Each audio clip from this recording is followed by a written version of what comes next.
Matthew Livelsberger was in a rented Tesla Cybertruck when that explosion happened here in front of the Trump Hotel.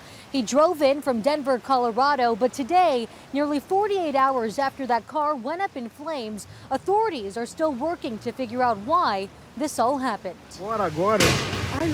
Who was the person inside this Cybertruck, the one that exploded in front of the Trump Hotel on New Year's Day? The subject inside wasn't able to be removed for a very long period of time because he was burnt beyond recognition. His name is Matthew Livelsberger, a 37-year-old active duty soldier from Colorado Springs. Authorities say Livelsberger drove more than 700 miles to Las Vegas.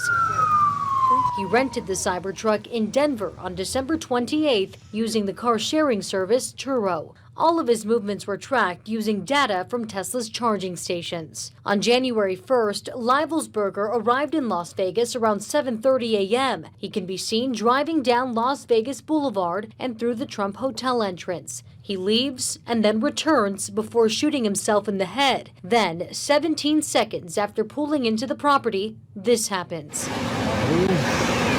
Inside the truck, investigators found a military ID, a passport, guns, fireworks, and gas canisters. The key question now is why. We have to focus on what we know and what we don't know. We know we have a bombing, absolutely, and it's a bombing that certainly has factors that raise concern. It's not lost on us that it's in front of the Trump building, that it's a Tesla vehicle. Law enforcement sources telling Channel 13 Livelsberger had served in the U.S. Army since 2006, rising through the ranks. He was awarded 5 Bronze Star medals and had recently returned from an overseas assignment in Germany. Am I comfortable calling it a suicide mission? I'm comfortable calling it a suicide with the bombing that occurred immediately thereafter. As authorities work to answer that critical question, why, they're turning to Tesla's high-tech camera system that could provide even more evidence and trace Livelsberger's final steps. And we have not gotten any details about what, if anything else, has been recovered from those searches.